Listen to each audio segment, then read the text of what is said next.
Bonjour à toutes et à tous, vous êtes bien sûr Armada dans Bienvenue à l'Est, votre émission sur l'Europe centrale et orientale. Eric Mouressan à la réalisation. Bonjour Eric, à mes côtés Ilona de Souter. Bonjour Ilona. Bonjour Jérôme, autour de la table Emma Twin, Mehdi Djilabi, Marcus Aussonville. Bonjour à tous, vous nous parlerez dans un instant de l'exposition Jeux de main, jeux de vilain et de sport. Eh oui, bonjour à tous les trois. En effet, côté sport, on suivra quelques matchs Marcus. Bonjour Jérôme et Ilona, ce soir on suivra du volleyball avec la Golden European League avec chez les hommes Croatie-Finlande. À l'heure actuelle c'est la Finlande qui mène 1-7-0, le deuxième set 20 vient de commencer. Du côté des femmes, c'est Azerbaïdjan-Croatie qui vient de commencer à l'instant. Et il y a aussi la Ligue des Nations féminines, toujours en volleyball. Les matchs Italie-Bulgarie et Serbie-Thaïlande viennent de commencer. Et puis enfin, la finale du championnat de France féminin de football avec le match pour la 3e place entre le Paris FC de Kaja Korosek et le stade de Reims de Kinga Shemik. Actuellement, le score est de 0-0, c'est la mi-temps. Merci Marcus. Côté invité, nous recevons aujourd'hui l'autrice Mila Gallet. Mila, c'est la famille Armada. Bonjour Mila, bienvenue à la maison. Dans un instant, tu nous emmèneras dans l'histoire de la Yougoslavie. Bonjour Mila. Serbie. De la Serbie, de la Yougoslavie. Voilà. On Bonjour parle tout le monde. Bonjour. Et en deuxième partie d'émission, nous recevrons la poète et chanteuse Leseya Tchikoskaya pour son recueil de poèmes Entre le ciel et cieux et ses albums également. Ce soir, après le journal de 20h présenté par Mehdi Djilabi, le sport à l'Est de Simon Buvry et Marcus Aussonville, les charts et les charts, on vous emmènera en voyage au-delà de l'Est avec l'autrice Valérie Baud pour son livre Partir, paru aux éditions Vent Solar. On vous souhaite un bon anniversaire si c'est le vôtre, comme le chanteur estonien Hot Lepand ou qu'on a pu découvrir à l'Eurovision en 2012, le réalisateur français d'origine polonaise Gérard Krawczyk, la chanteuse Krawczyk, la chanteuse allemande Soumiriam ou encore la cantatrice allemande Simone Kermes et le footballeur international tchèque David Jarolim. En cette journée mondiale des télécommunications et de la société de l'information et la journée mondiale contre les LGBT-phobies, eh bien une pensée pour le violoniste et chef d'orchestre hongrois Sándor Weg, la compositrice polonaise Joanna Brudowicz et à l'extrimeuse hongroise Ilona Elek, 10 fois championne du monde et double championne olympique de fleuret aux Jeux de Berlin en 1936 et aux Jeux de Londres en 1948, qui étaient tous nés un 17 mai. Le dicton du jour, à la Saint-Pascal, traiter les pucerons, c'est radical. Il paraît qu'il fait beau aujourd'hui, l'été sera méridional. Croisons les doigts. Avant de retrouver notre première interview et nous plonger dans l'histoire de la Serbie, de la Yougoslavie, à travers le témoignage de Mila Gallet, eh bien voici une chanson. Elle est signée Leseya Tchikoskaya. Ça s'appelle Calice de feu. À tout de suite sur Armada. Я попросила воды, ты принес мне чашу, в которой огонь извивался в медленном танце свободного жеста любви, упавшей в объятия холодного джаза из ледяных протуберанца.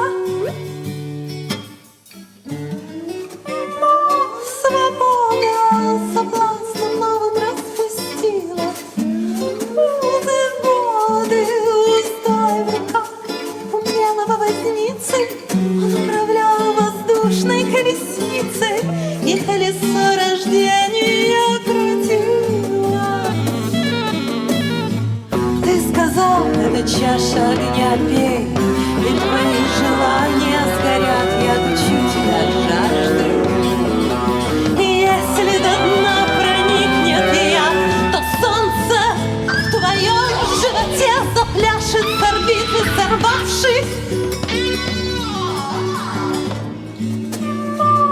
Свобода соблазном новым распустилась. Узы красной уздой в руках наивного возницы. Он управлял безумной колесницей, и колесо рождения крутило.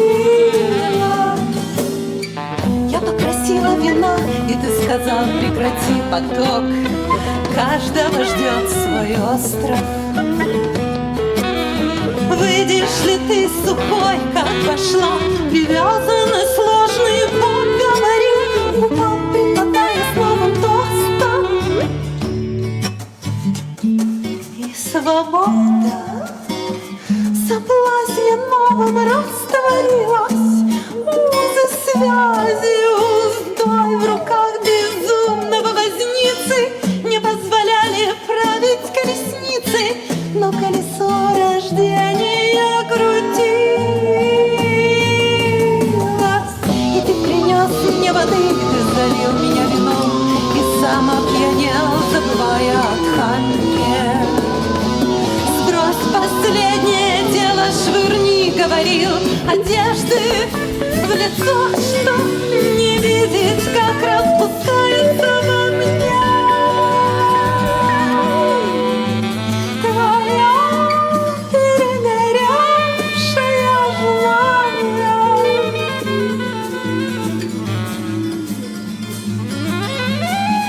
Верни мне эту чашу, верни.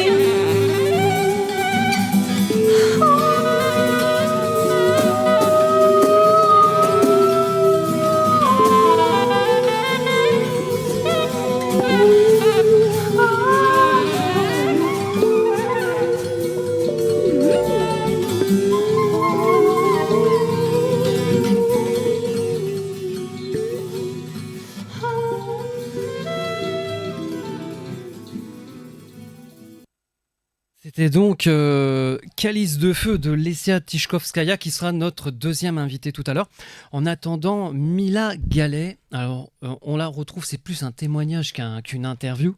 Tu as signé un merveilleux livre, Ni merci ni au revoir, paru chez la compagnie littéraire. Au-delà de ton livre où tu parles de ta vie, tu vas nous parler surtout d'histoire, la petite histoire mêlée à la grande histoire, à travers les photos que vous pourrez voir sur l'écran. Si vous nous suivez sur Facebook, et là on peut les voir déjà actuellement, sur Facebook, YouTube, Twitch, ou chez nos amis de Star Style TV et Camara TV en Afrique, tu vas nous plonger dans l'histoire de la Yougoslavie à travers ton père qui a travaillé pour le roi Pierre II de Yougoslavie, fils du roi Alexandre Ier de Yougoslavie, assassiné... Premier... Normalement c'est Yougo. Ouais. Pardon. Non, mais c'est pas grave, hein. Vas-y. Hein. Donc, qui a été assassiné, donc le roi Alexandre Ier, qui a été assassiné à Marseille le 9 octobre 1934, en même temps que le ministre français des Affaires étrangères de l'époque, Louis Barthou. Et d'ailleurs, tu portes un t-shirt aux 75 ans, pour les 75 ans, en fait, à Marseille. Du coup, c'est un maillot marseillais. D'accord. Non, c'est un maillot serbe, mais j'ai acheté Un maillot serbe acheté à Marseille. À Marseille, oui. Le jour de commémoration. Le jour de la commémoration. Tu aimes dire que tu es venu... alors, bien dans le micro. Oui. Tu aimes dire que tu es venu au monde à Belgrade au matin du jeudi 1er mai 1947, très précisément à 9h. Oui, à cette époque, que faisaient tes parents comme métier ? Mon père, il était dans la police. Il travaillait, il était dans la police et il travaillait pour le roi. À l'époque, c'était le roi. Non, quand je me suis née, il n'y avait plus de roi. Pardon, oui, il n'y avait plus de roi quand tu es née. Ouais. À cette époque-là, mon père était policier et ma mère était infirmière. D'accord. Et quelle relation ils avaient avec la famille royale, puisqu'en fait, il était policier avant que tu naisses, du coup. Oui, oui.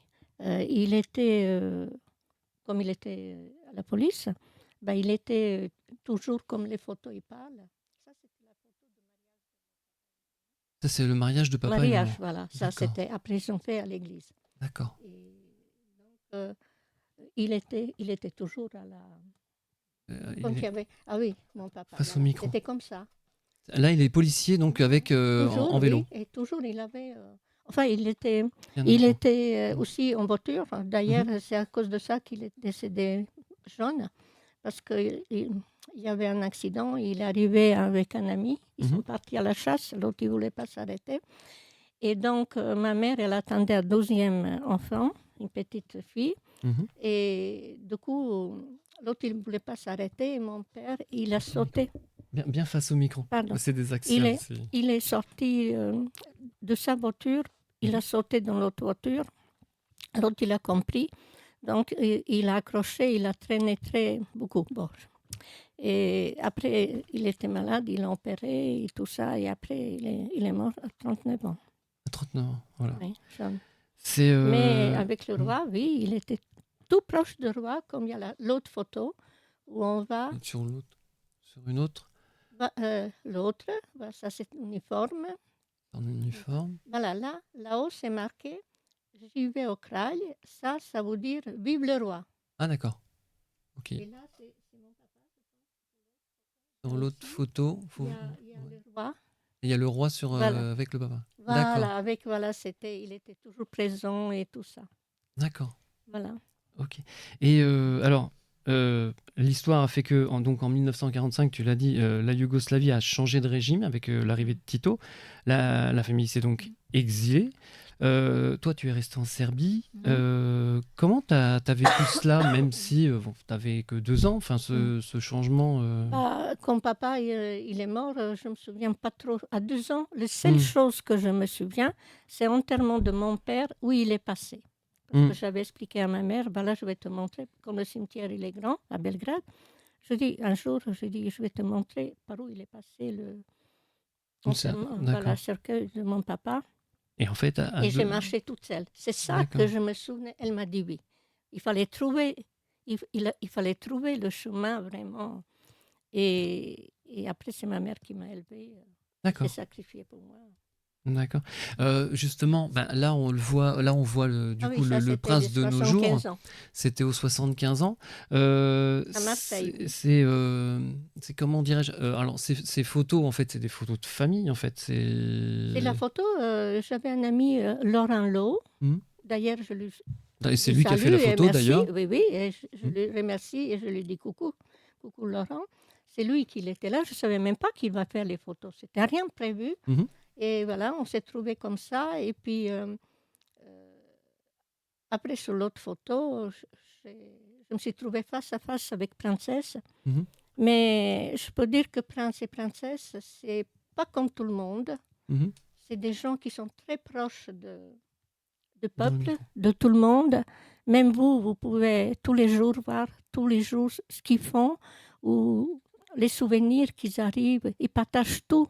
Même le baptême de sa petite fille qu'ils ont eu il n'y a pas longtemps. Et... Là, c'est quand le prince Alexandre reçoit donc la croix de commandeur de la Légion d'honneur à l'ambassade de France. Voilà, c'est comme quoi les relations franco-serbes sont très liées en fait.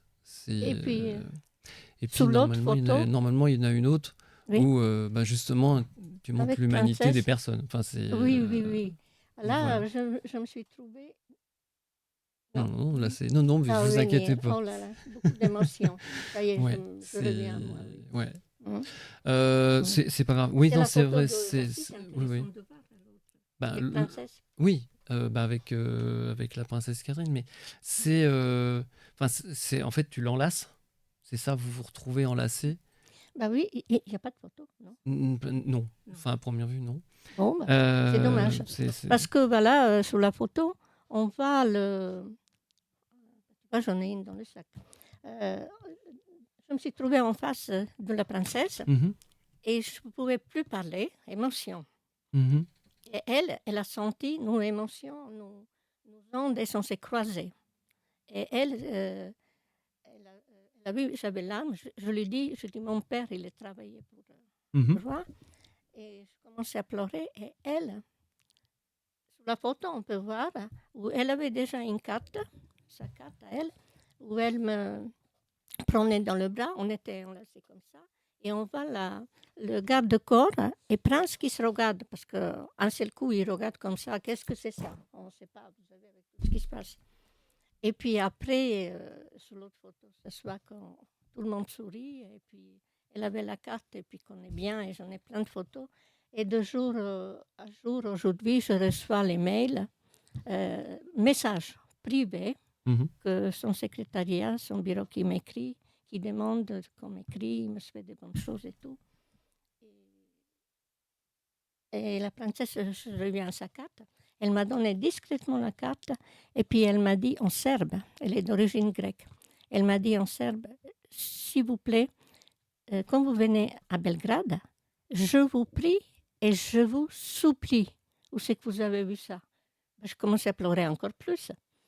Et, et malheureusement, à cause de Covid, je ne suis pas encore allée, mais cette année, si Dieu veut, parce que maintenant, on ne peut plus planifier rien. Voilà. Mais je n'ai jamais vu... il n'y a aucun scandale sur eux. Ils ont été, sa famille, elle était obligée de s'exiler parce que sinon ils sont tués et tout. Ouais. Que là, ils sont revenus, ils ont même rapatrié tous les corps de la famille ancienne à Belgrade. Serbie, voilà. D'accord. Oui, parce que maintenant ils habitent à Belgrade, au palais royal. Oui, voilà, au palais. Et puis donc je suis invitée au palais. D'accord. Eh ben, dis donc. Et toutes ces photos, c'est grâce à Laurent. C'est grâce à Laurent. Voilà. Et ce que je disais, voilà. Oui. Eh ben, merci beaucoup, Mila, pour ce témoignage. C'est voilà, comme quoi entre la France et la Serbie, l'histoire est vraiment très liée. Il y a même un monument, si je crois bien, à Belgrade entre la France et pour l'amitié franco-serbe. Donc, on remarque, voilà, normalement, on devrait se connaître mieux. Oui, voilà. Oui. Ça va venir. Ça va venir, j'en suis persuadé. On va passer tout de suite à la chronique cinéma. Avec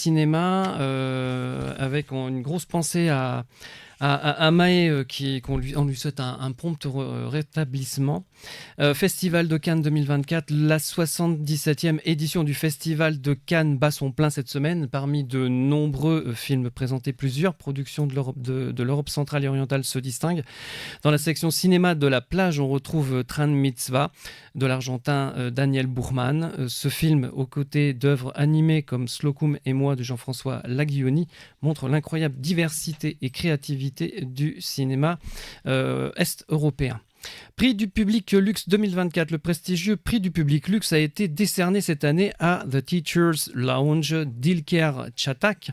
Ce film a captivé les spectateurs et les critiques avec son exploration des dilemmes moraux dans le système éducatif après avoir été primé à la Berlinale 2023 et au German Film Awards. Bien, il continue de susciter des discussions passionnées sur les défis de l'éducation en Europe. Zagreb Docs 2024, le festival de documentaires a mis en lumière plusieurs talents de l'Europe centrale et orientale, dont le film K9, qui a remporté 3 prix. Ce festival est une plateforme importante pour les documentaristes émergents, offrant une vitrine aux histoires poignantes et aux perspectives uniques de la région. Vision du réel 2024, bien, le documentaire The Landscape and the Fury de Nicole Vogel a remporté le Grand Prix au festival Vision du réel. Ce festival continue de renforcer la réputation de l'Europe centrale et orientale en tant que source de documentaires puissants et émotionnels, explorant des thèmes complexes avec une profondeur exceptionnelle. Et puis enfin, Arte France Cinéma soutient activement la création cinématographique en Europe centrale et orientale, notamment avec des projets comme Les Clochettes de Kaboul de Shabnameh Zaryab. Ce film, coproduit avec des sociétés françaises, allemandes et belges, est un exemple de nombreuses collaborations fructueuses entre cinéastes de différentes nationalités. On passe tout de suite ensuite... alors c'est l'agenda. On enchaîne avec l'agenda Ilona. L'Institut slovaque vous invite cordialement à une semaine de l'art slovaque, avec notamment le 23 mai à 20h30 un concert unique de musique classique avec le ténor de renommée internationale Pavol Breslik à l'église Saint-Germain-des-Prés. Ça continue le 24 mai à 17h avec le vernissage de l'exposition City Code à la galerie Olivier Waltman au 16 rue du Perche dans le 3e arrondissement de Paris, avec pas moins de 7 artistes slovaques présentés, et ce jusqu'au 15 juin. La fête continue avec la nuit de la littérature où j'aurai le plaisir de vous présenter le livre Slovaquie d'Andrea Stalajova, publié chez Magellan et compagnie dans les jardins de l'Institut culturel italien. C'est aux 50 rue de Varennes, c'est un beau palais. Venez nombreux. C'est entrée libre, c'est gratuit. Pour ce qui est de la Nuit Blanche, eh bien, ce sera le 1er juin prochain, et ça, je vous en parlerai la semaine prochaine. Ilona, l'Institut polonais. Donc l'Institut polonais vous invite dès demain, samedi 18 mai, à Saint-Malo pour la 34e édition du festival Étonnant Voyageur, où l'autrice Olga Tokarczuk, prix Nobel de littérature en 2018, sera mise à l'honneur avec une carte blanche exceptionnelle. Le Centre tchèque, enfin, vous invite à un concert du groupe Je et Jam Session avec le département jazz du conservatoire Jean-Philippe Rameau qui aura lieu le vendredi 24 mai à 20h30 au Paris Prague Jazz Club.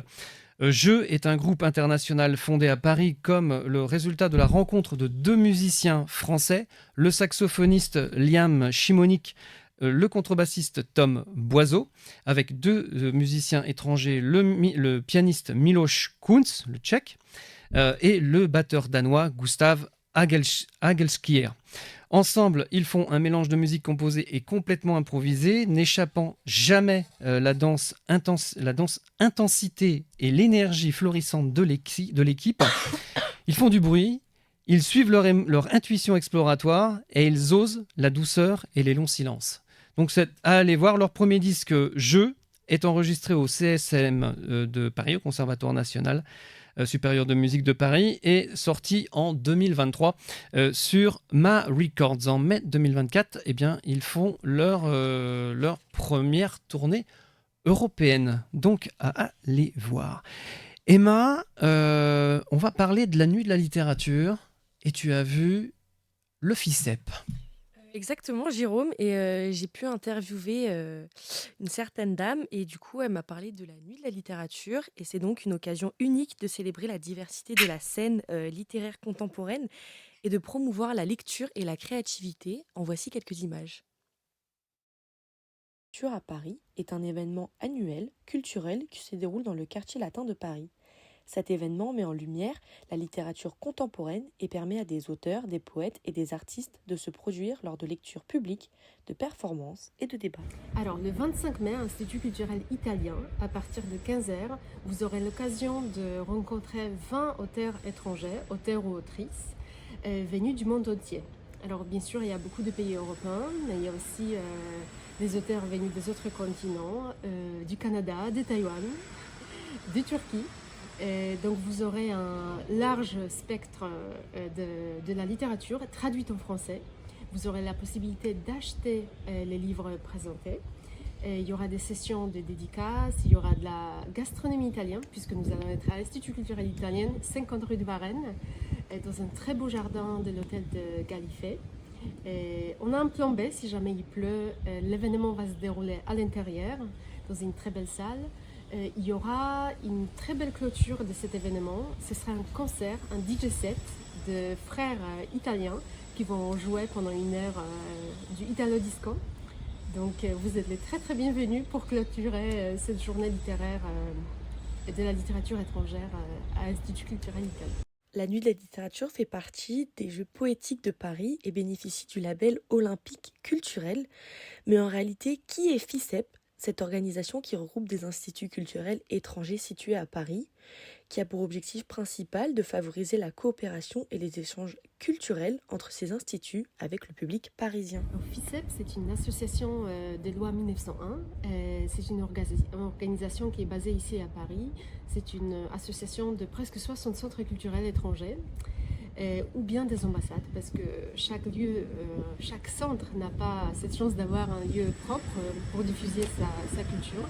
Donc parfois, ce sont des ambassades qui sont aussi membres de notre association.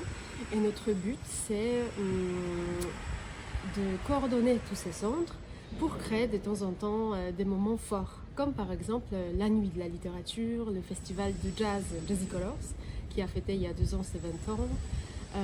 Le festival du cinéma, un nouveau projet danse qu'on présente cette année, ou bien la rentrée des cultures.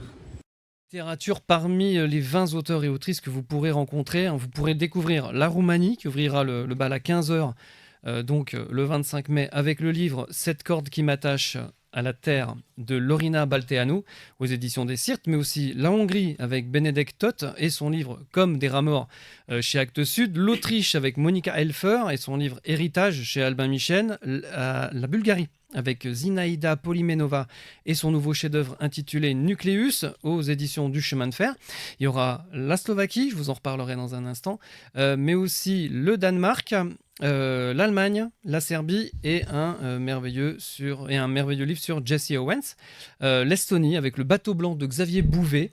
On vous en a déjà parlé dans Bienvenue à l'Est. L'Ukraine, la Pologne avec Justina Bargilska et son livre L'enfant des dons aux éditions Lanskin. Bref, un superbe samedi en perspective. Au niveau aussi de l'agenda, alors cette semaine, il y a plein de choses à aller voir, il y a plein d'expos. Et Emma et Mehdi, vous êtes allés voir une expo qui s'appelle Jeux de main, jeux de vilain. C'est exact, Jérôme. C'est une exposition d'une jeune artiste née en 1994 à Paris. Emma Bregovic met en lumière cette œuvre, un travail de patience créé sur 10 ans. En voici quelques extraits. Canard jaune, ballon gonflable ou encore aiguille à coudre gigantesque, telle est l'exposition au Centre culturel de Serbie de l'artiste Emma Bregovic. Cette créatrice a commencé son parcours à Paris, où elle est née en 1994. Puis elle a obtenu son diplôme à l'École des Beaux-Arts de Nantes. Au cours de ces 10 dernières années, Emma a réalisé de nombreuses œuvres et les a exposées un peu partout en Europe, en passant par Istanbul, Zurich ou encore Belgrade. Ces sculptures sont monumentales par leur forme et robustes par leur texture, en passant par le métal, le fil barbelé, l'aluminium et même le textile. Depuis toute petite, l'artiste nous explique avoir baigné dans l'art, et c'est très certainement la raison de son parcours jusqu'à aujourd'hui. J'ai toujours grandi dans une maison où on faisait beaucoup d'art. J'ai fait une école de musique, j'étais au conservatoire, j'ai fait de la danse classique. Oui, à Paris, j'ai fait du solfège. Donc en fait, j'ai été baignée dans le monde de l'art. Et en fait, finalement, l'art contemporain s'est un peu imposé à moi. Et j'ai adoré travailler en fait avec la sculpture et travailler avec l'espace. Explorer comment en fait on peut construire l'espace à travers des objets, comment en fait les œuvres s'articulent en fait dans cet espace-là. Et ensuite est venu tout un travail autour de l'objet, de sa symbolique et des archétypes finalement. Comment est-ce qu'un archétype est imprégné d'une culture et comment est-ce qu'on peut en fait créer de nouveaux terrains d'entente en créant des paradoxes à travers ces objets-là. À travers ses œuvres, elle joue avec son spectateur en l'invitant à réfléchir entre le matériau qu'elle utilise, l'objet qu'elle représente et le sens qu'elle lui attribue. C'est une expression française qui est assez subversive, dans le sens où c'est une expression qui a été utilisée souvent pour les enfants, en fait, pour la bagarre. Et ensuite, on a donné cette connotation aux adultes sur une note un peu plus subtilement sexuelle, on va dire. Et en fait, je me suis rendu compte que je manipulais les objets, je manipule en fait leur connotation, leur symbolique. Et finalement, il y a beaucoup de gens qui sont effrayés de la déconstruction des choses, de la déconstruction des traditions et des objets symboliques. Mais je pense que finalement, c'est bête et qu'on devrait, à travers l'art, trouver de nouveaux moyens de communication, en fait. Finalement, Emma Bregovic identifie dans cette exposition son travail, qui contient des motifs doubles et un double sens, attirant ainsi l'attention sur le jeu avec ses œuvres et avec l'espace, qui devient un lieu de négociation où différents jeux sont désormais possibles. Voilà, ça s'appelle donc Jeux de main, jeux de vilain. Merci Mehdi et puis Emma qui a dû partir. On va passer à une autre exposition. Alors là, c'est une exposition internationale. Ilona. Alors, c'est une exposition au Goethe Institut de Paris qui s'appelle The Next Renaissance et donc qui est une exposition assez particulière parce qu'elle mêle les œuvres avec la technologie et même la science en général. Et donc Maë s'est rendue sur les lieux pour faire un reportage sur cette exposition. Bienvenue dans notre reportage spécial sur le Goethe Institut de Paris et l'exposition révolutionnaire The Next Renaissance. Organisée en partenariat avec l'EIT Culture and Creativity et le Media Solution Center Baden-Württemberg, cette exposition conçue par le ZQM, donc Centre d'art des médias, explore les intersections fascinantes entre l'art, la technologie et la science. Plongez avec nous dans cet événement unique qui met en lumière comment les nouvelles technologies et les méthodes scientifiques transforment l'art. Nous découvrirons ensemble les impulsions et le changement qui émergent de ces collaborations inédites et qui ouvrent la voie à une nouvelle ère de créativité et d'innovation. Nous aurons également accès à une interview de l'hôte de la soirée. Bonjour, c'est Nicolas Hill, je suis directeur du Goethe-Institut de Paris et autour de moi, vous voyez l'exposition The Next Renaissance, le goût de l'invisible, qu'on vient de voir ce soir, 13 mai, et vous pouvez voir jusqu'au 27 août.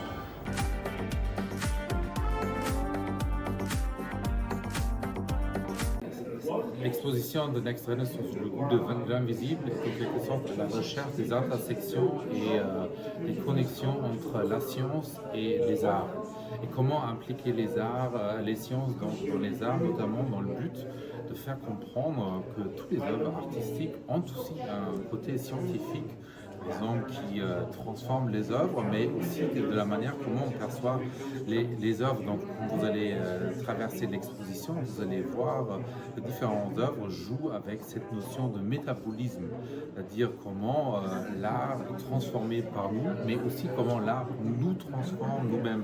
Donc, ça questionne énormément par cette intersection entre la science et les arts, aussi le rôle de la création, mais aussi du rôle des spectateurs qui, en quelque sorte, c'est le but de l'exposition qui nous a absolument charmés, en quelque sorte joue aussi avec ce rôle de spectateur qui est embarqué et en quelque sorte aussi transpercé par l'art qu'il perçoit ici même.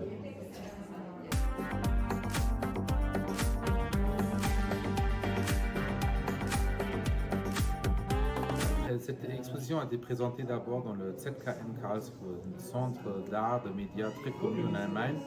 Et avec des partenaires, on a présenté cette exposition à Karlsruhe. Et dès le départ, c'était décidé qu'il fallait absolument la montrer à Paris. Parce que Paris, en quelque sorte, le centre actuel, je dirais, du monde des arts dans le monde, voulait absolument exposer ces positions des 14 artistes à Paris, ici, pour ouvrir aussi cette exposition à un dialogue international.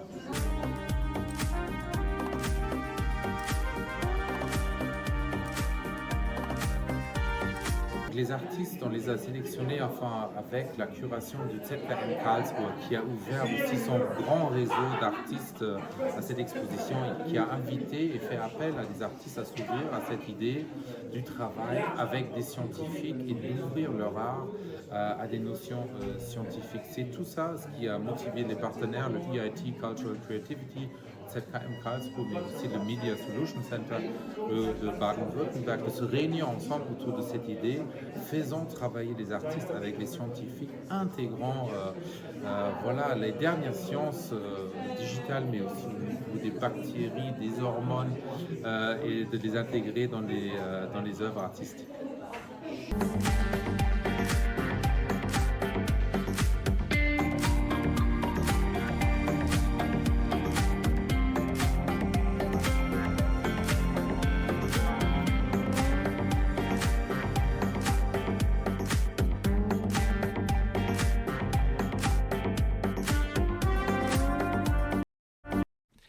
The Next Renaissance, c'est donc au Goethe-Institut, au 17 avenue d'Iéna.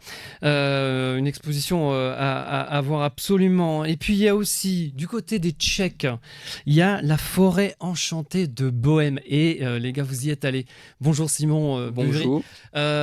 Simon et Marcus, vous êtes allés voir cette exposition, la forêt enchantée de Bohême. Donc, la forêt enchantée de Bohême, on s'est rendu dans le 20e arrondissement de Paris avec Marcus. On a rencontré l'artiste peintre qui se nomme Nella Fauve. Oui. Et on va pas vous en dire plus, les images parlent pour elles-mêmes, donc je vous laisse profiter. On se retrouve dans le 20e arrondissement à la L Galerie. Créée en 2022, la L Association rejoint le combat pour l'accessibilité de l'art pour tous. Qu'il s'agisse d'artistes sans visibilité ou de ceux dont le nom est sur toutes les lèvres, la L Galerie accueille un bon nombre d'artistes. La star du jour, Nella Fauve. Née en République tchèque, l'artiste a déménagé il y a 10 ans à Paris pour montrer ses œuvres dans la ville lumière. Je travaille sur les corps d'animaux et des humains dans un style que j'arrive toujours pas exactement à définir. C'est un espèce de style d'une figuration libre, un peu surréaliste, un peu onirique. C'est vraiment depuis que je me souviens, depuis toute petite, je faisais la peinture. J'étudiais les beaux-arts pendant 7 ans en tout, parce que donc, à Prague, on a la chance d'étudier directement des sujets un peu plus précis à la place du lycée. Donc mon bac, il est directement en art plastique, en peinture. Après, j'ai continué encore 3 ans à l'université de Charles en étudiant les beaux-arts. Et après, j'ai arrêté pendant quelques années parce que j'en avais marre de tout ce qu'on m'a appris, de cette structure très définie, et j'en pouvais plus. Et du coup, quand j'ai repris la peinture, je me suis lancée dans une technique, dans un style complètement personnel qui en fait ne suivait aucune de ces règles que j'ai appris pendant toutes ces années-là. Et c'est comme ça que j'ai retrouvé la liberté dans l'art. L'exposition de ces tableaux illustre et représente des animaux folkloriques et des corps de femmes nus qui ont tous deux une importance considérable dans la culture tchèque. Du loup au lapin, en passant par la vipère, chaque être a son importance, comme l'explique l'artiste peintre Nela Fauve. Celle-là, donc ça s'appelle Divoženka en tchèque, donc c'est on peut dire une femme sauvage. Et en fait, j'ai bien voulu montrer ces deux tableaux ensemble parce que d'un premier coup, on peut penser que c'est le même esprit, c'est le même être. C'est une fée, effectivement aussi, sauf qu'elles sont très différentes. Parce que pendant que la nymphe, la fée classique, elle est bienveillante, comme on a dit, elle est très liée à l'eau et tout ça. La femme sauvage, c'est pour moi vraiment un archétype extrêmement fort et important dans tout, pas seulement dans le folklore, mais en fait ça représente vraiment la manière dont les gens pensent, de quoi ils ont peur chez la femme par exemple. Donc elle, en tant qu'esprit, elle est nue dans la forêt, elle habite dans la forêt, elle est complètement libre et sauvage. Et elle a cette attirance extrême pour les hommes. Et en fait, sa spécialité, c'est qu'elle attire les hommes pour qu'ils viennent danser avec elle. Et puis ils dansent autour du feu, ils dansent jusqu'à ce que l'homme il meure de fatigue. À tous les passionnés d'art et les curieux, l'exposition est à retrouver jusqu'au mardi 22 mai dans la L-Galerie, le tout gratuitement. Voilà la forêt enchantée de Bohème. Je vous dirais, Ilona et Mathéo, vous êtes allés voir Habitus de l'Est. On va voir juste après, on va parler de sport et puis on va recevoir Lesia Tichkovskaya, l'autrice pour son merveilleux livre, tout de suite après. Donc Habitus de l'Est. Tu es parti voir des graffitis. Donc voilà, c'est du street art polonais et c'est une exposition qui a lieu entre donc, le 16 mai et le 30 juin au centre urbain Flucht Art, donc qui est sur une péniche. C'est assez un beau cadre pour exposer.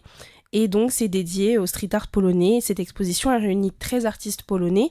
Ils explorent l'histoire et l'évolution du street art en Pologne, on va dire en majorité, et mettent en lumière la diversité et la richesse de leurs œuvres, inspirées aussi de l'histoire européenne en général. Et donc, inspiré par le concept d'habitus de Pierre Bourdieu, l'habitus de l'Est montre comment les artistes polonais intègrent et réinterprètent les influences occidentales tout en conservant leur identité et culturelle unique. Et on a eu la chance d'interviewer un des artistes qui était présent, donc Cezary Unkiewicz, qui nous a un peu parlé en profondeur de l'exposition. Donc je vous laisse avec l'interview.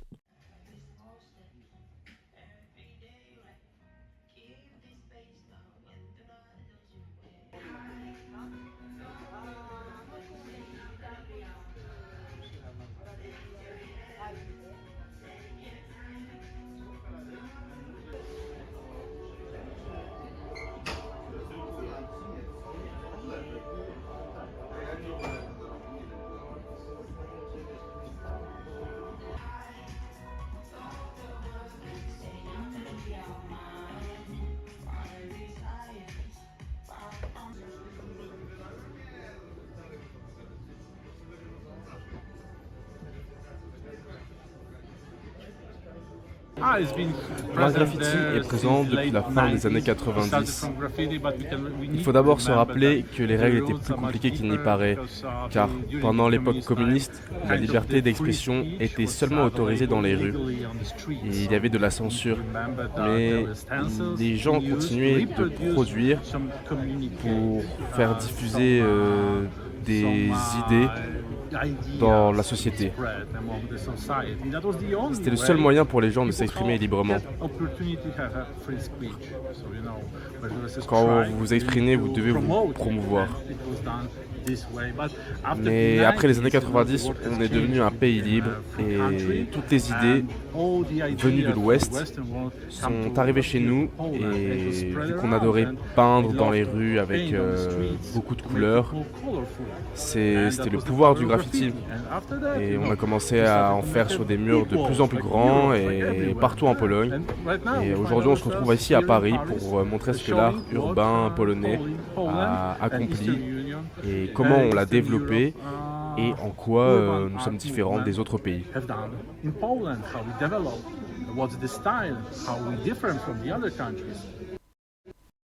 Voilà, c'était Habitus de l'Est. Allez voir toutes les expositions. Franchement, ça vaut vraiment le coup. Il y en a tellement. On peut pas tout vous montrer, mais bon, c'est tout comme. Là, on se retrouve tout de suite. On va faire un point sur les matchs en direct. Eh bien, Jérôme, dans la petite finale du championnat de France féminin, le scénario est complètement fou. C'était un score nul et vierge jusqu'à la 84e minute. Et le Paris FC a ouvert le score et 3 minutes plus tard, pénalty pour Reims. Donc le score est de 1 partout. Il reste encore quelques minutes à jouer dans le temps réglementaire. Et sinon, en ce qui concerne le volley, en Coupe des Nations, l'Italie mène 1-0 face à la Bulgarie. La Serbie également mène 1-0, elle, face à la Thaïlande. Et pour la Golden European League, côté féminin, l'Azerbaïdjan et la Croatie, perd 1-0, pardon. Et chez les hommes, la Croatie et la Finlande font un score nul pour l'instant de 1 partout. D'accord, merci beaucoup. On va retrouver Lesia Tichkovskaya pour vous allez découvrir cette voix, vous allez découvrir cette poétesse, cette poète. Franchement, il n'y a pas d'autre terme. Et puis cette chanteuse aussi. Voici L'Ange. On se retrouve tout de suite après avec notre invité.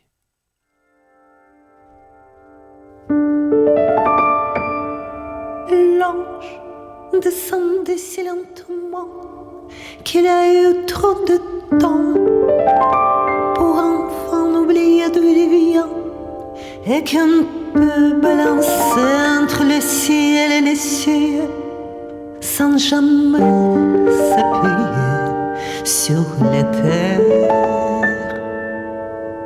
L'ange descendait si lentement que le temps fatigué a déjà oublié qui est qui. Et qui est ce jeune homme qui vient de tomber, qui caresse la terre comme l'air.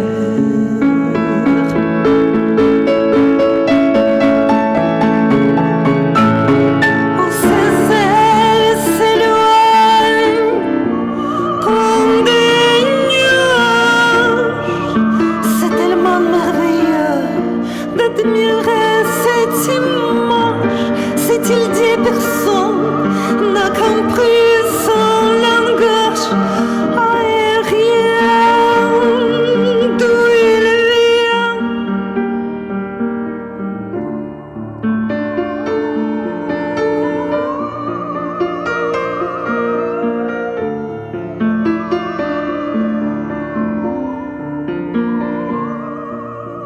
Et après, il a appris à marcher, garder l'équilibre et parler, jouer comme les hommes et toujours s'entourer d'étranges besoins, le travail, l'argent, la maison.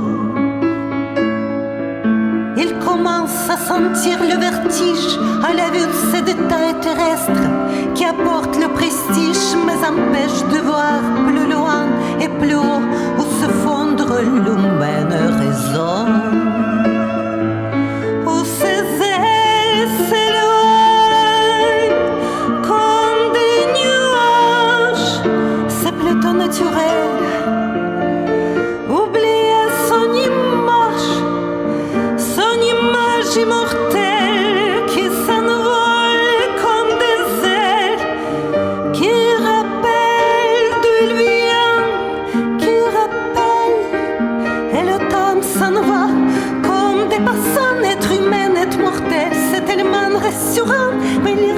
parmi nous quelques-uns malgré tout qui toujours se souviennent d'où il vient, d'où il vient.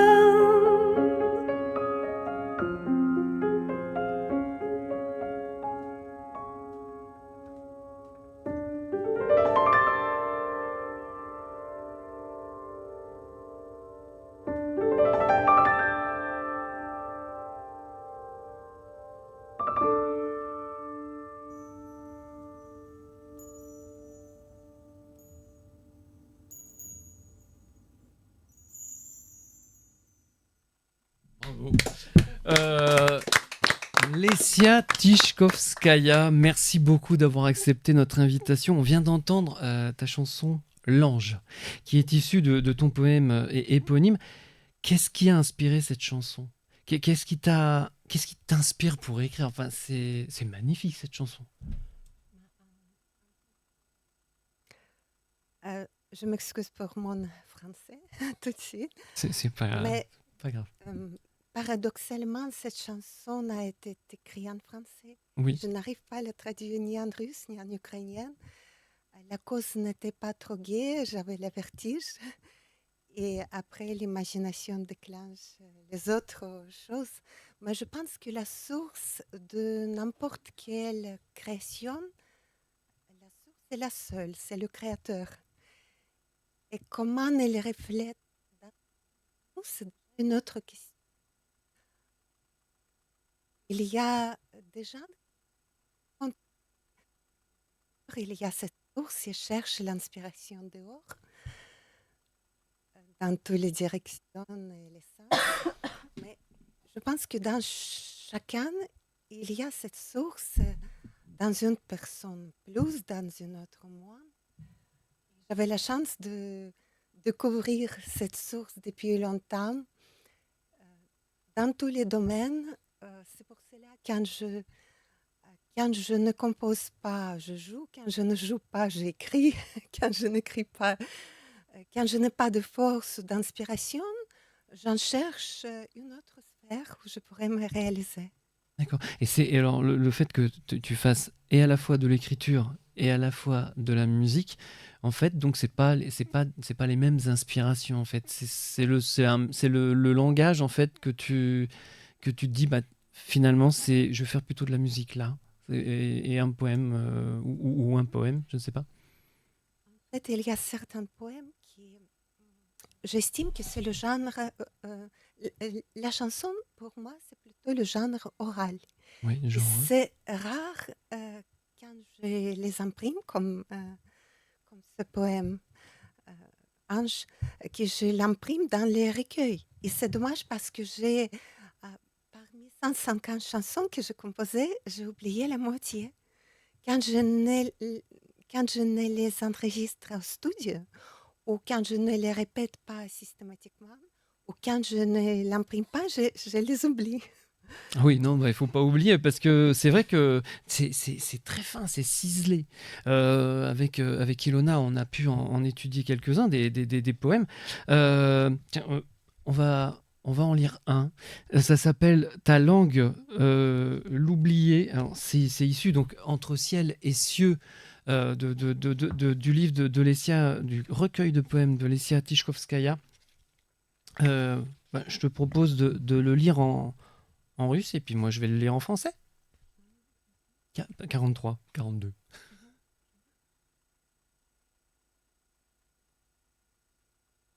Забыть язык и обрести свой стиль, косноязычье сочному вязая, примерить категорию прозаик, но посвятить надежде акростих, брести в себя без видимых примет с фонариком, наследием Диогена, и оступаться, выходя на свет, к потемкам, привыкая неизменным, и наступать на грабли у ворот, когда уже распахнуто полнеба.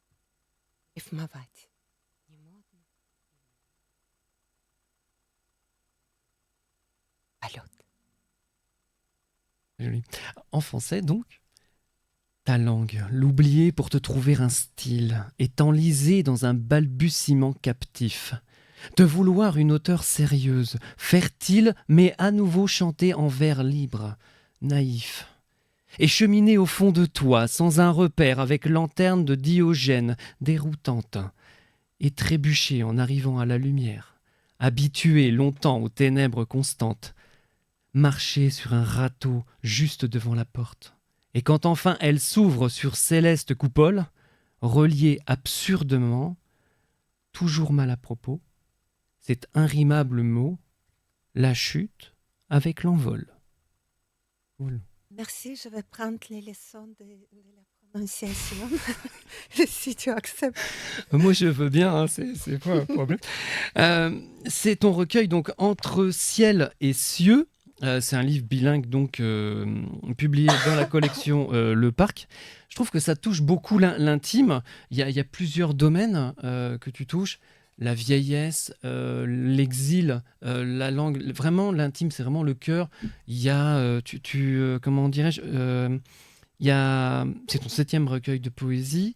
Et dans ces poèmes, par exemple, tu as dédié un de tes poèmes à Marina Tsvetaeva.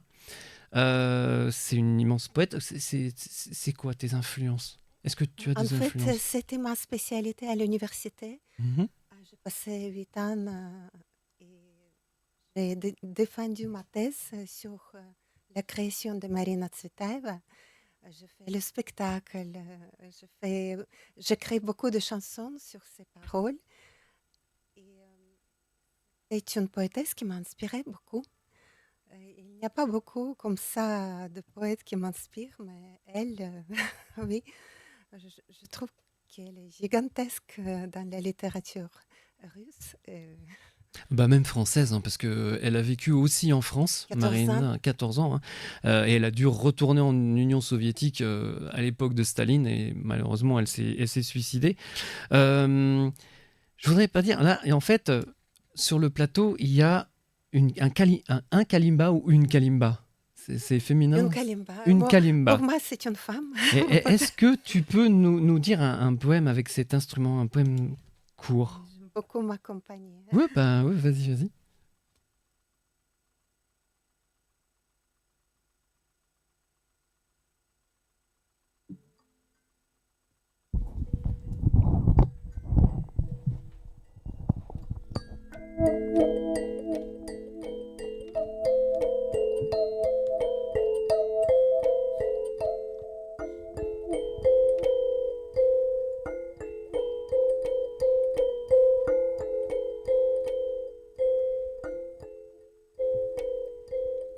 Je chemine le long d'une rivière,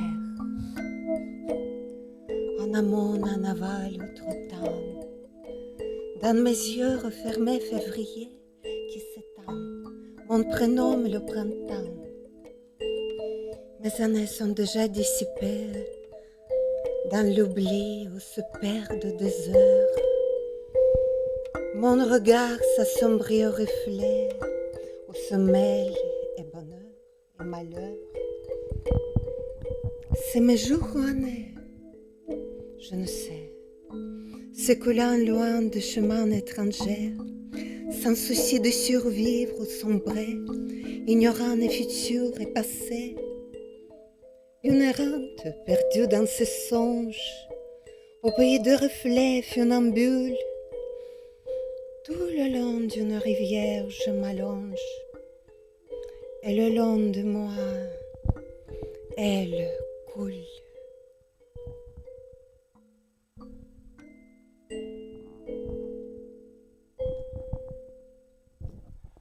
Magnifique.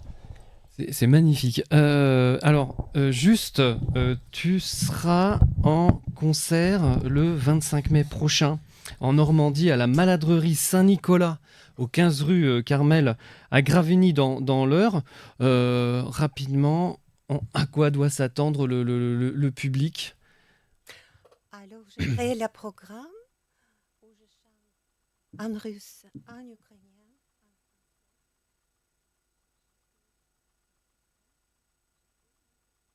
Déclame, je donne le vocal et J'ai fait ça pour l'édition Collection Le Pas, qui a sorti mon recueil.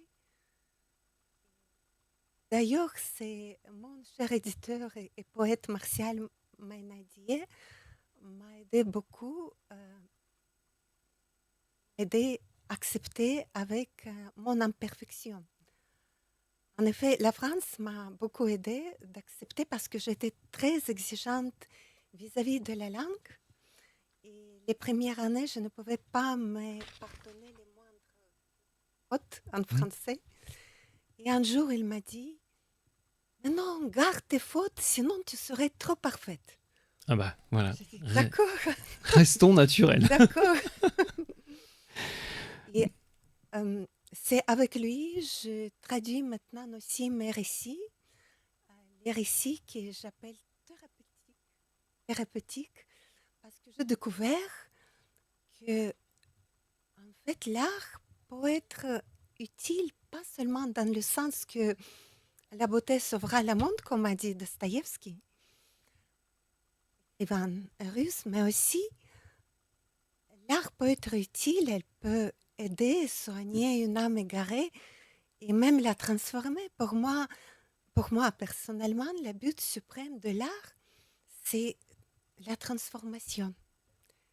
Et si on arrive à faire le moindre en transformation... Oui, non, c'est vrai. L'art, c'est important. Je voulais vous poser une question par rapport à vos performances sur scène. Quelle est la différence entre le public français et le public d'autres pays? Enfin, qu'est-ce qui fait la différence du public français? Oh, quelle question! La différence. Je pense que le public français est indulgent et vis-à-vis aux étrangers est très accueillante.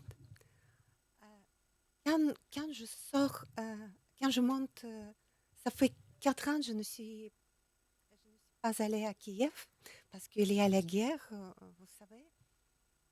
Mais je me sers un temps pour rire le public. Et je sais qu'ici, je ressens le soutien. Je ressens beaucoup de soutien. Et aussi, peut-être parce que j'ai accepté mon imperfection, ça m'aide beaucoup. Je dis, d'accord, je vais parler comme une vache espagnole. C'est pas trop élégant cette comparaison.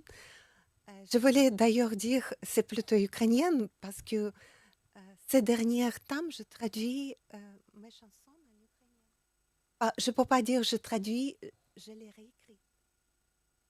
C'est très difficile, je mets un temps fou, parce qu'on ne peut pas traduire mot à mot, il faut rentrer dans le rythme.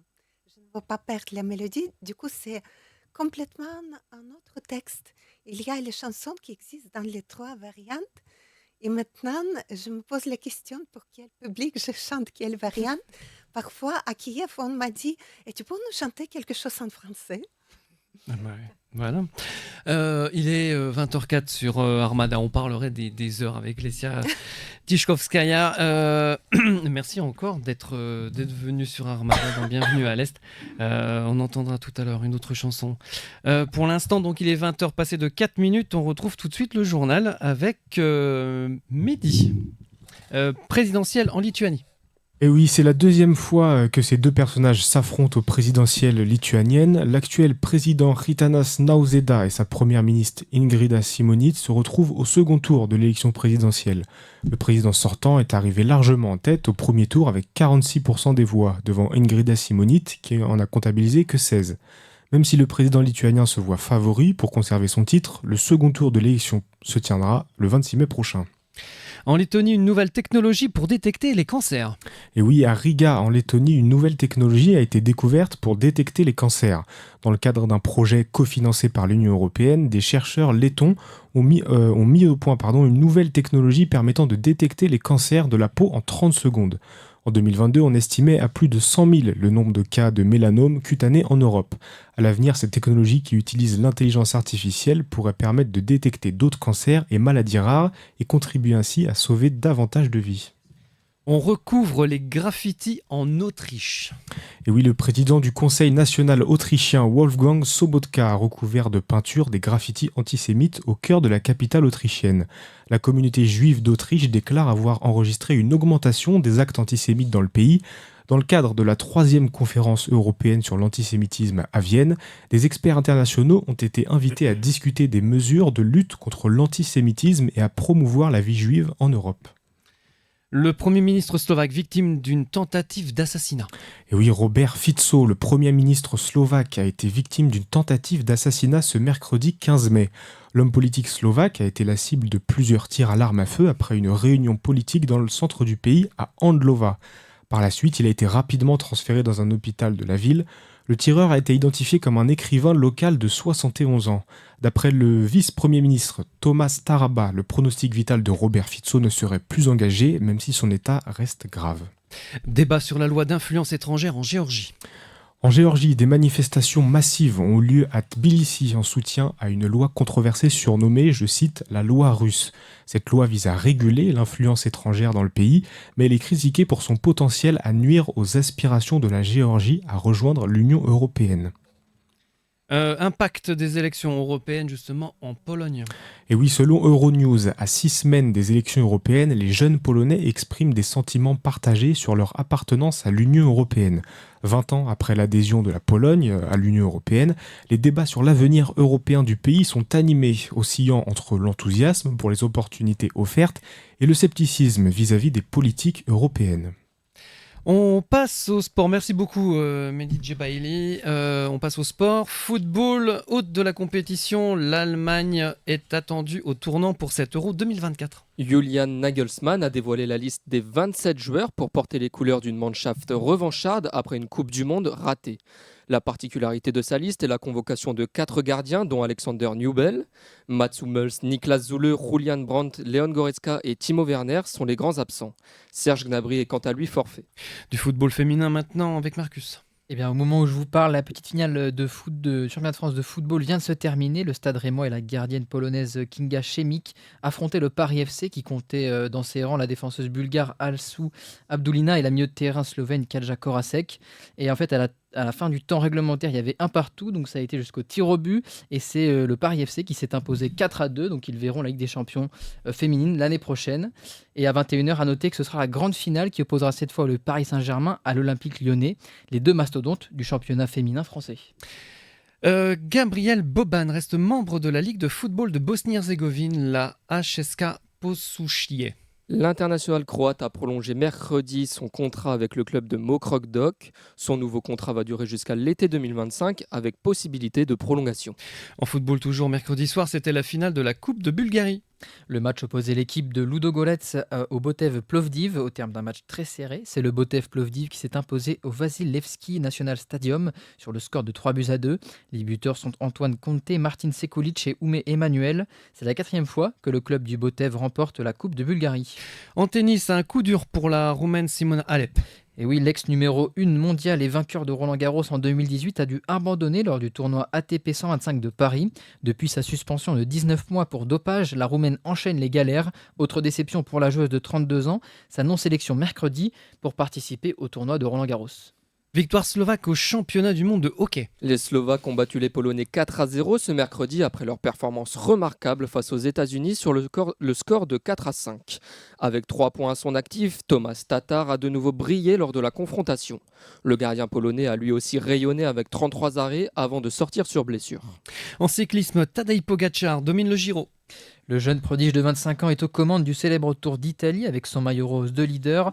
Tadej Pogačar devance le Colombien Daniel Felipe Martinez, le deuxième du classement général, avec 2 minutes 40 d'avance. Il reste encore 10 jours à tenir aux Slovènes jusqu'au 26 mai pour remporter le Giro pour la première fois de sa carrière. Enfin, volleyball, la Pologne, 10e nation mondiale, a battu l'Italie. A battu l'Italie donc 3-0 mardi lors de la compétition de la Ligue des Nations. Cet après-midi, les Polonaises ont battu la France sur le score de 3-0. Actuellement, Italie, Bulgarie et Serbie-Thaïlande sont en train de se jouer. La Bulgarie perd 2-0 tandis que les Serbes mènent 2-0. La 3e manche vient juste de commencer. Toujours en volley, il y a aussi la Golden European League. Chez les hommes, la Roumanie a battu l'Azerbaïdjan sur le score de 3-0. Les Croates sont actuellement en train de jouer contre les Finlandais. Le score est pour l'instant de 2-1. Avantage Croatie. Autre affiche de la soirée, Estonie-Macédoine du Nord, début du match 20h15. Chez les femmes, les Roumaines ont battu les Autrichiennes sur le score de 3-0 et les Slovènes ont réussi à venir à bout des Estoniennes 3-0. La rencontre entre l'Azerbaïdjan et la Croatie a commencé à 19h, score en direct 2-0. Merci beaucoup Simon Buvry et Marcus Aussonville pour ces infos sportives.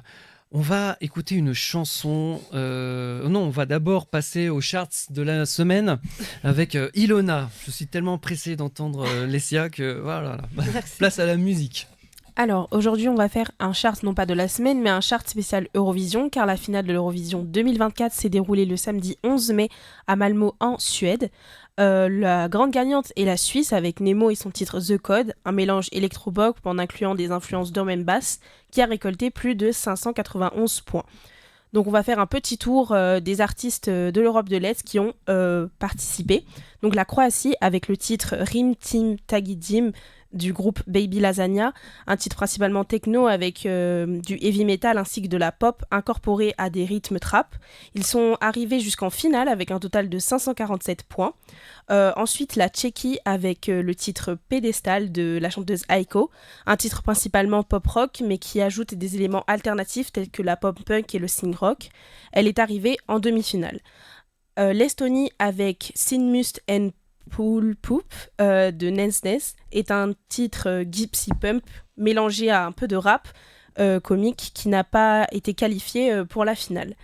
Ensuite, la Géorgie avec Nousta Bouzlazde, le titre est donc Firefighter, un titre ethno-pop accompagné d'instruments traditionnels géorgiens avec de lourdes basses, est arrivé 21e avec 34 points. L'Allemagne avec Isaac et le titre Always on the Run, une chanson pop mélangée avec des sonorités dignes d'une ballade qui aussi entre dans des moments calmes ou des moments plus forts. La chanson a été classée 12e avec 117 points. La Pologne avec la chanteuse Luna et le titre The Tower, un titre synth-pop qui est en top 1 des classements en Pologne mais qui est arrivé en demi-finale. L'Ukraine avec Aliona Djerit Hale avec le titre Teresa Maria, un mélange de rap, folk, hip-hop avec des mélodies entraînantes et une belle partie lyrique accompagnée d'instruments traditionnels et dans le top 3 juste avant la France en comptabilisant 453 points. Et finalement, comment ne pas y échapper, il a retourné la toile avec son titre Europapa, le chanteur néerlandais Jos Clean, un titre rave, happy, hardcore et gabber pop qui livre un message d'union, a été exclu de la compétition suite à un incident survenu dans les backstage. De nombreux internautes plaident pour la cause de l'artiste. Merci beaucoup Ilona. On va entendre une chanson mais ça sera pour la fin de l'émission. Vous allez voir, ça va s'appeler « À ma ville natale, Kiev ». Ça fera générique de l'émission. On passe actuellement avec Valérie Baud.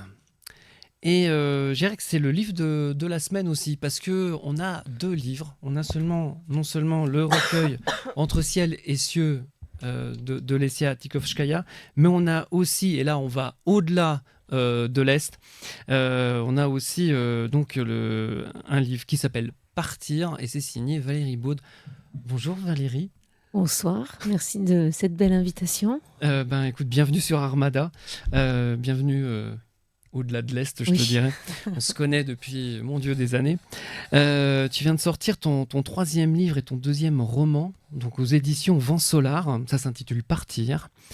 Partir, ça se passe à Alep en avril 2015. Une femme se terre. Dehors, il pleut des bombes. Afia veut sauver sa peau. Elle rêve sa vie ailleurs. Elle décide de partir. Ailleurs est un mystère. Pourquoi ce livre, Valérie ? Eh bien, dans l'actualité, ça fait déjà des années, j'ai commencé ce livre il y a 4 ans à l'écrire, d'entendre les migrants, le regard que l'on a ici, ce rejet, ces personnes qui sont sous les bombes, cette ville d'Alep qui me fascine par son histoire, par sa richesse. Et je me suis dit que je ne pouvais plus supporter, qu'il fallait que j'écrive au moins quelque chose. J'ai lu un livre aussi, un témoignage d'un homme qui a écrit un livre qui s'appelle « Je viens d'Alep ». Et je me suis servi, on va dire, de cette ce récit juste pour le parcours, et j'ai inventé une histoire pour se dire, voilà, être une femme, une trentaine d'années, être sous les bombes, et pas seule une femme, mais une femme aussi lesbienne. Oui. Être discriminée de multiples façons, s'invisibiliser, aimer la vie, et bien montrer ce que c'est lorsqu'on est quelque part et qu'on a cet élan vital, parce qu'on est tous, ici, justement, cette émission avec ces mélanges, avec des immigrations choisies, non choisies, des exils. Ma propre histoire vient aussi, nous tous, de personnes qui ont eu l'élan vital. Et voilà, se mettre dans la tête cette femme pour vivre et des rencontres.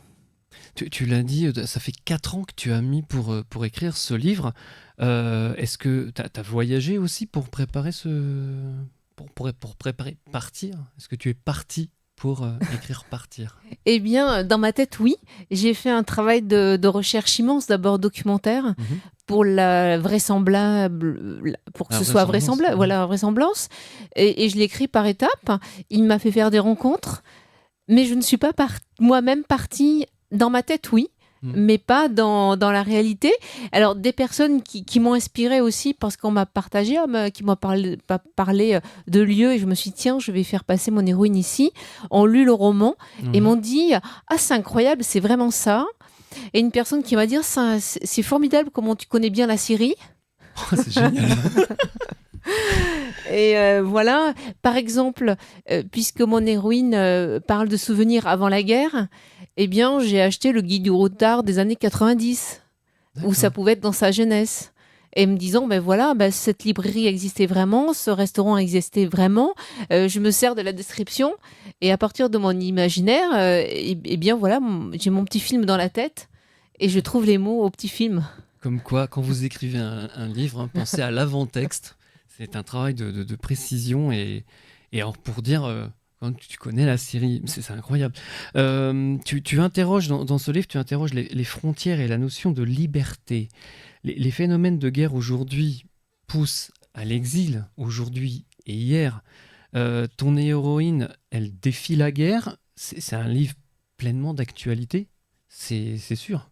Oui, alors lorsque je l'ai écrit, je ne savais pas ce qui allait advenir aujourd'hui, mais il est tellement, Afia, elle est partout, elle est à Kiev, elle est à Gaza, elle est l'élan vital d'une femme qui veut la paix.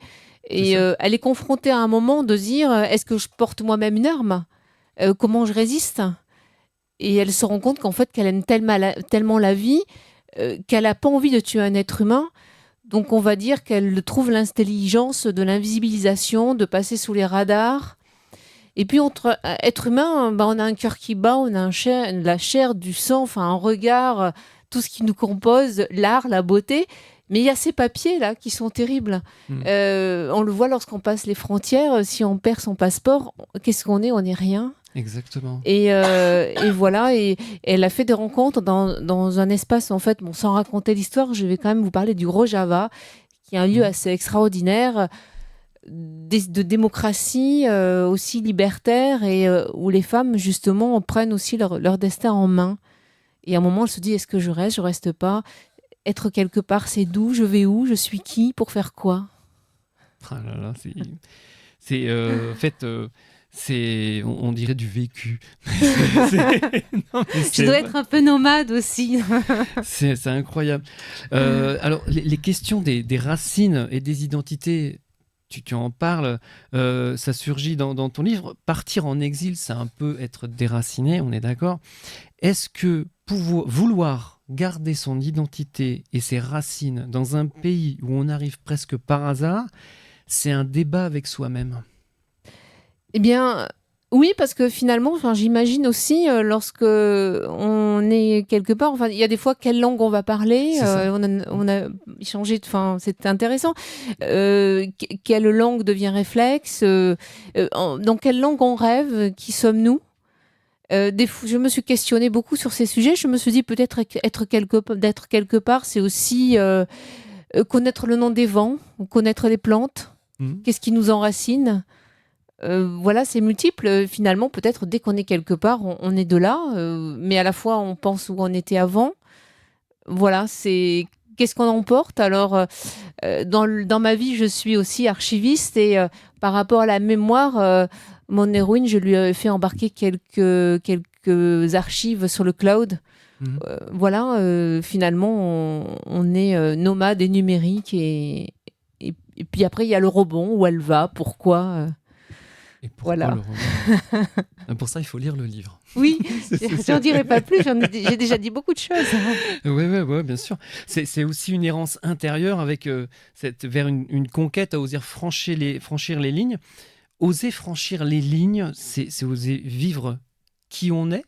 C'est oser la liberté d'être, en fait. C'est pouvoir exister tel que l'on est dans un pays et qu'on ne connaît pas ou dans un pays où on est.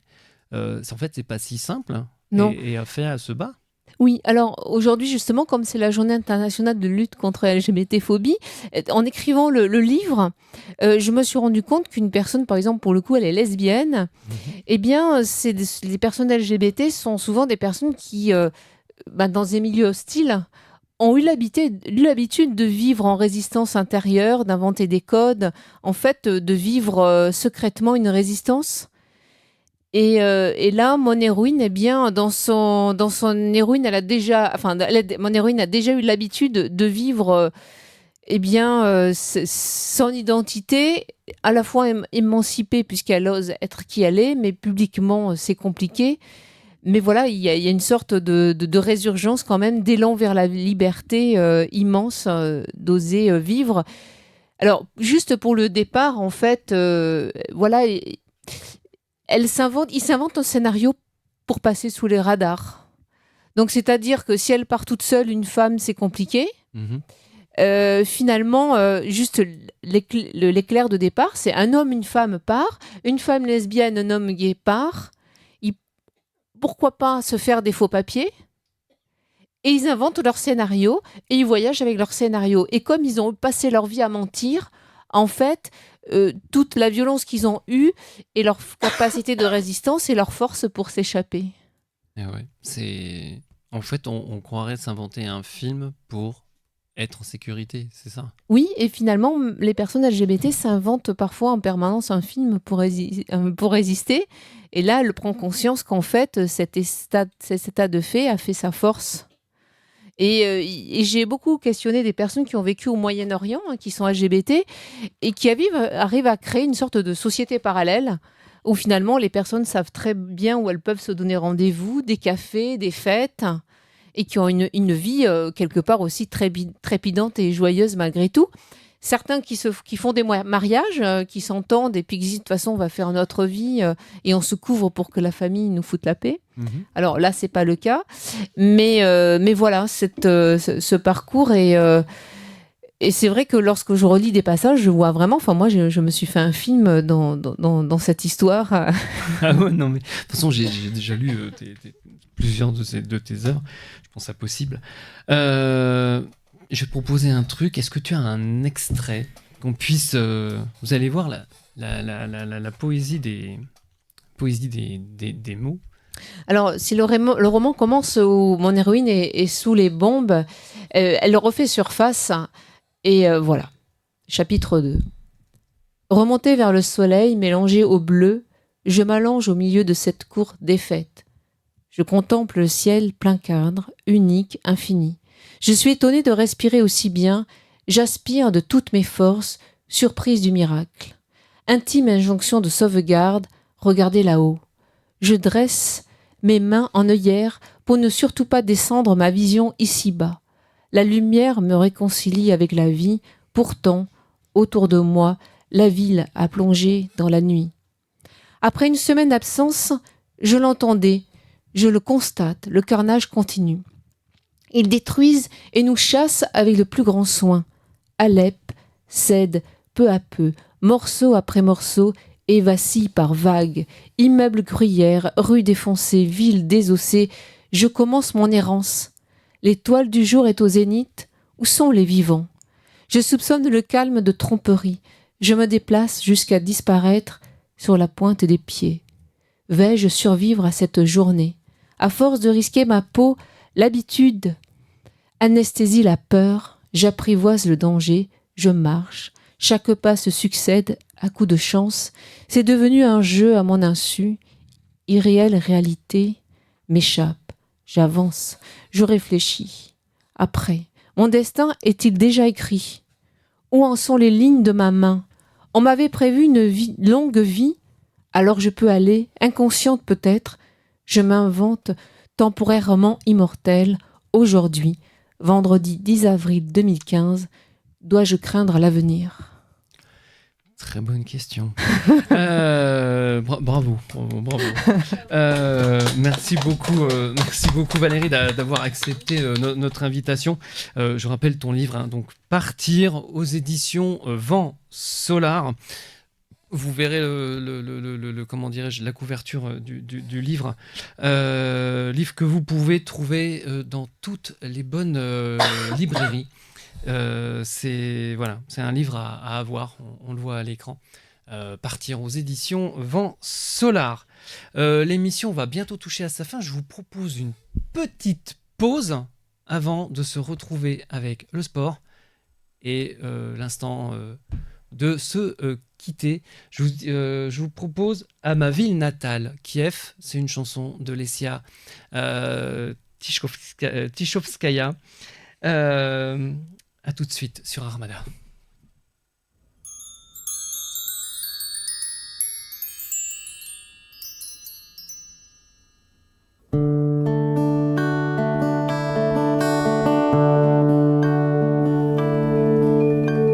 Я побачила місто, де душа народилась,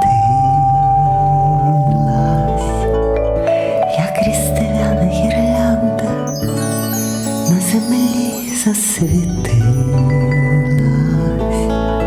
Сніг покривав верхівки церков, здавалося, що спокій навіки зійшов на землю, що взимку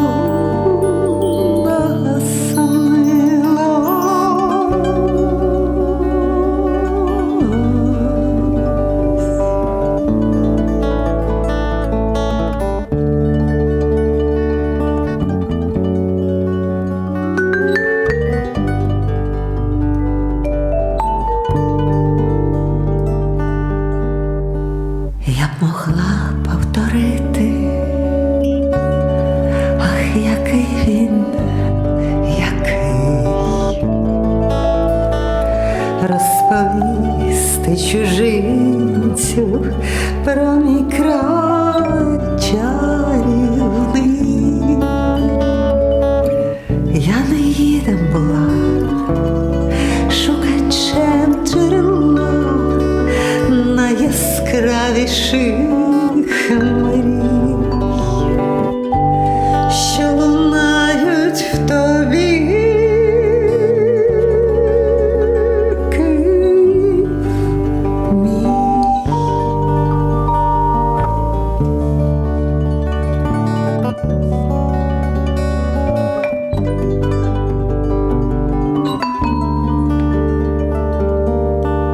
Я прокинулась зранку гримаси війни, у сльозах відчиняли очниці доми. Перша куля, а потім ще друга і третя, і ще, і вгорі тільки душ промінці.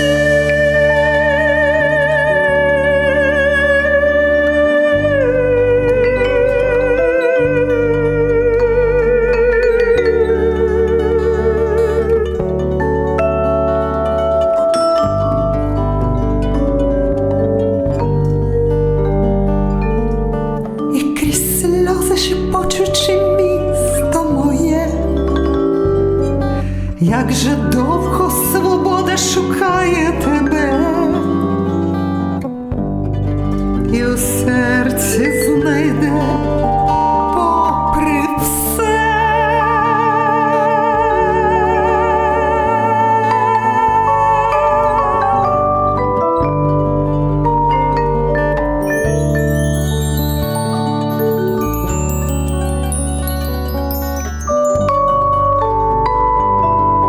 Ти залишишся, рідна.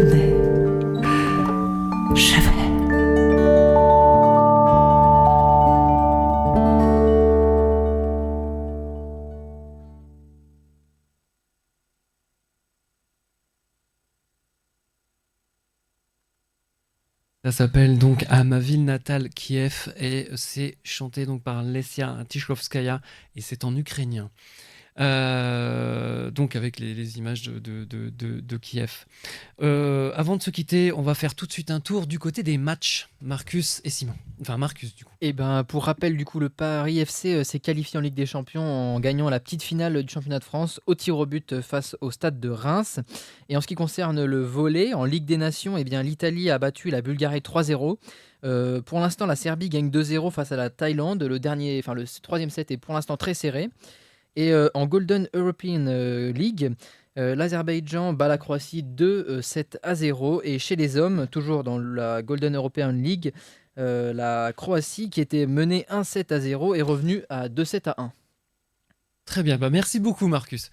Voilà, oui, parce que le sport, ça fait partie de la culture du côté, comme on dit, en Europe centrale et orientale. Ils vont à l'école le matin et l'après-midi, ils font du sport.